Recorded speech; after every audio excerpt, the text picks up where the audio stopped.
Okay, so this is mostly just little hints and a little bit of, well, let's be technical. When we write the problem as I've written, what we really mean is we want the limit as something, it could be t or whatever, goes to infinity of, and then you put the upper limit t. So if you just put the infinity symbol there, that's what this really means. That's what you're really calculating. That's why this is part of the section on, bundled with the last set of exercises. It's really limits and infinities and stuff like that.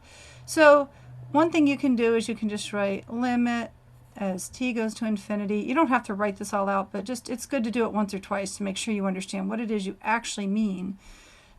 E is perfect because e is its own, e to the x is its own derivative. And then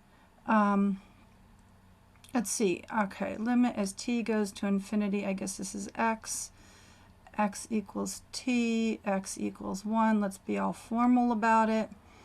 And so this is limit as t goes to infinity of e to the t minus e to the 1, which is e. And now you can say, all right, e to the infinity, which doesn't really mean anything, really now you're just going to write infinity.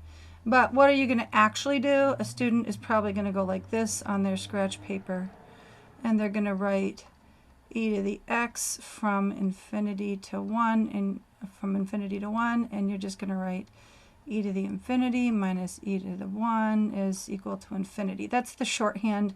So this is what you mean. This would be what you write formally, like in a paper or something, and this is your scratch work. Okay?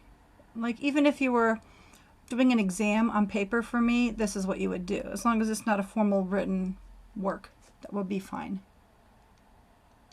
And of course, this thing is not limited only to situations where there's a physical infinity sitting there. It can be any time you have, like for example, 1 over x, and say one of the limits is a 0. What's going to happen? 77, 0 to 77. It doesn't mean anything, right? What does it mean? It means that you're trying to integrate this function. Like, why can't I draw straight lines? I don't know.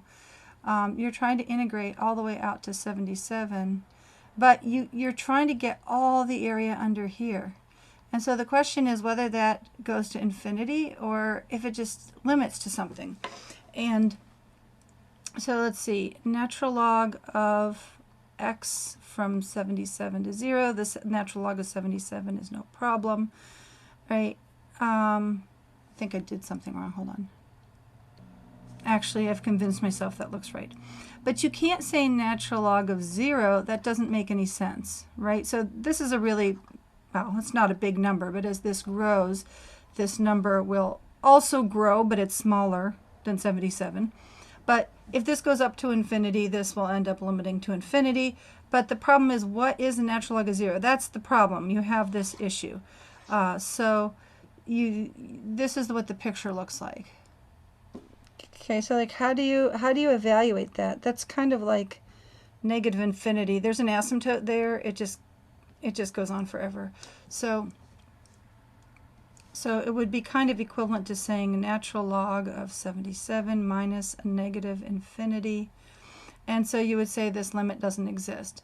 So it's looking like the area in this part of the curve is infinite. Let's sort of test that idea out, okay? Because one thing we know if x times y equals 1, we have this kind of symmetry, right? We have this symmetry. There we go. It's actually hyperbola, 2 asymptotes.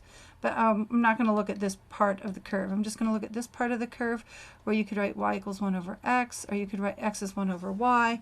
Okay, but there's a symmetry there. All right, so by symmetry, the area, if I split this, the area under the curve, this is half of it, and this is the other half of it. Right? So it would stand to reason that I can just take the area from here to here. Like we know that this area is 1, right? This is the 0.11, so I could just take a square out of here. That's 1. The whole area is 1. Now I'm going to integrate 1 over x from 1 to infinity and see what happens. And it's going to be natural log of x from, I'm just going to be sloppy here. Okay, so then I get natural log of infinity minus 0, because natural log of 1 is 0, and that's just infinity. So it's telling us that this area under here is infinite, and this area obviously is the same exact area, so it has to be infinite, and we often write it as dne, does not exist. Okay, depends on the problem you're doing. Okay, but we have a whole category of problems, right? Here with things like, let's say, what about 1 over x squared? What happens to this? And this problem, okay, 1 over x squared will still have a point at 1, 1. There's a whole family of these problems, and they all go through 1, 1. And then it's going to go lower than 1 over x. So if 1 over x looks like that, then this could be 1 over x squared down here. So even though 1 over x maybe does not exist, the integral, I mean the area under the curve, maybe it goes to infinity, but 1 over x squared, maybe that's okay. So let's see if that's okay. So it doesn't matter where you start, but just for symmetry, I like starting at 1 and see what happens there. Okay, and by some mechanism, you should be able to remember that it's minus 1 over x. Again, we're going to be really sloppy here. I'm going to drop all the limit signs. I don't use them in real life. I would only use them in a formal written situation. Okay, so you have something like 1 over infinity minus a negative 1 over 1, and that tells us, well, this thing is just 0. And so that's saying that that area is 1. Okay, so that's interesting. Okay, and so by comparing that to, say, 1 over x cubed, 1 over x to the 4th, clearly 1 over x to, let's say, 10th, this one has to exist. You could go ahead and calculate what it is, but that limit clearly exists, and you can go ahead and calculate the area under the curve.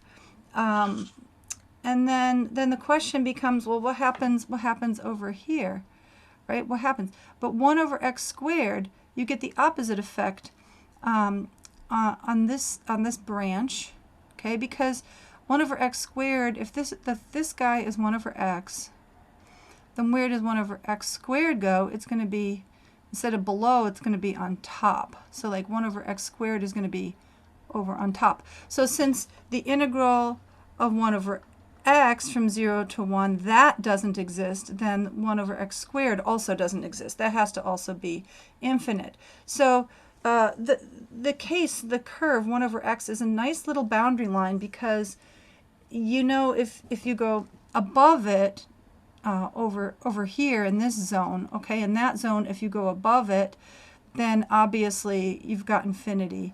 Also, if you go above it over here, then you've got infinity. So for example, this whole category of problems, like if I do something like 1 over square root of x, right? So what does that mean? This is 1 over x to the 1/2. So that means it's going to be like above 1 over x. So this thing has to go, if I'm going 1 to infinity, this is going to be infinity. So this 1 over x case is used as a comparison for all sorts of stuff. And then the question becomes, okay, what about between 1 and 2, right? So what about this case if I have something like x to the 1.1? So it's higher than 1 but lower than 2, and we're going to integrate from 1 to infinity. Then what happens? Well, I just showed you that a couple videos ago, as long as it's not exactly 1 over x, you can go ahead and use your special little rules where, let's see, let's go ahead and just do this one out. X to the negative 1.1, and then we use our rule. And then you end up with a mess that looks like so. It's not a big deal. It just means, okay, so this guy is actually negative 1/10, and it's in the denominator, so you end up with negative 10 in the numerator. And then this denominator is just negative 1/10. It's actually kind of like, it's just the 10th root of x. Or you can write x to the, they're all different ways of writing it, okay? Doesn't really matter. Anyway, the important part is the 10th root of infinity is still infinity. So you still, it's like 1 over infinity. So it's still going to be 0 minus a negative 10 over 1. And so the whole thing just looks like 10. So if you ever want a really humorous way to write the number 10, there you go. There's a really funny way to write the number 10. Now, just by the process of, hey, told you so, I'm just going to say, if I just, like, move this guy away and put, you know, some more zeros in here, then this guy, what's going to happen? This guy just goes here. I put a 0 in here. What happens? I put a 0 in here and here. What happens? Tell me what happens. Then this negative 10 is going to turn into a negative 100. This is going to be the 100th root. There's going to be 100 here. So every time I put another 0 in there, it's just going to multiply my result by 10, and it's still going to be finite, but it's going to be growing, right? So as this thing gets closer and closer to 1, this guy grows and grows and grows until it finally hits infinity. So it's sort of given you the basis of the proof for why 1 over x is that bounding case. So if we have y equals 1 over x, you can't take the area under this curve. It goes to infinity, but as long as you let this function be y equals 1 over x to, like, anything higher than 1, 1.0001, I don't care what, but it's got to be higher than 1, then your integral of y of x dx from 1 to infinity is not going to be equal to infinity. Okay, as long as this guy is higher than 1. But the opposite happens for the integrals going from 0 to 1, then this guy has to be greater than 1. So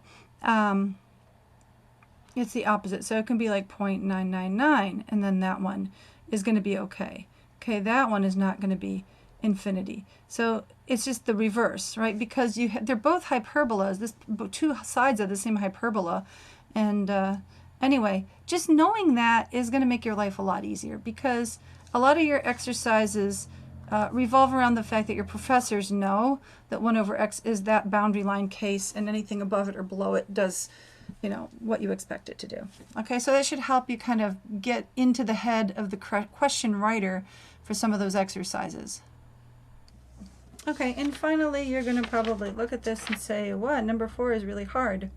So why didn't she tell us anything about it in the video? Well, because it's also the most fun. Number 4 is fun, and so I'm not going to ruin your fun. And I want you to just go ahead and play with that, and then come ask me during class in the breakout rooms if you're struggling with that. But I do want you to play with that and have fun. It's my favorite question on the page, so enjoy it, and I'll see you in class.